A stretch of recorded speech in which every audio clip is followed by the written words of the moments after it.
Hey guys, so here's some practice problems for lesson 5.1. I've already posted a copy, but I wanted to give just a quick explanation of some of the steps.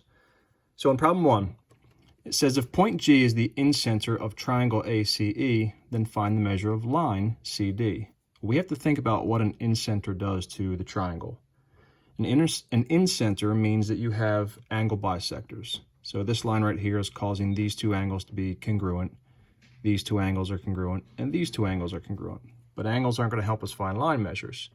The other thing we need to realize is that the perpendicular lines, the measure from the incenter to the side, those are congruent, meaning that this line is the same measure as this line is the same measure as this line.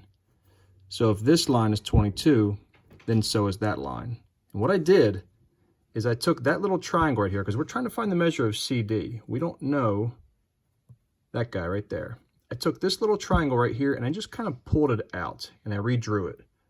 All right. And so from C to D, that's what we're trying to find. I just put an X there. This line right here is 28. And this line right here, which is the same measure as that, is 22. You have a right triangle. That means that you are just using the Pythagorean theorem. All right. So I wrote the Pythagorean theorem here. A squared plus B squared equals C squared. But if you're trying to actually find the measure of side C, well, how do we undo a square? You square root both sides. So the shortcut to finding side C is this. Where the shortcut to finding side A, notice this one says subtraction. And if you were trying to get A by itself, you'd have to subtract the B squared to the other side.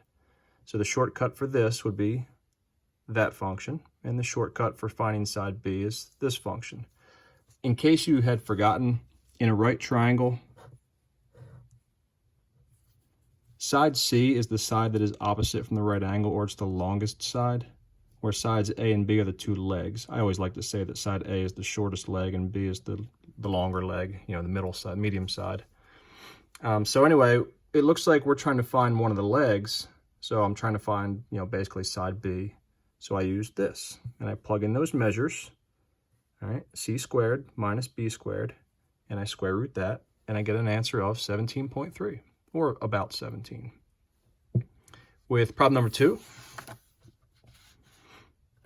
this time G is a circumcenter. So what a circumcenter does, when you have a point that's a circumcenter, it has perpendicular bisectors. So not only is this line perpendicular, but it's actually cutting this line in half, making this congruent to this.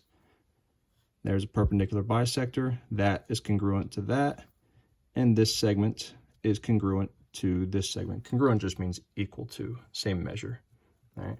So if this is 17, then so is that measure. All right.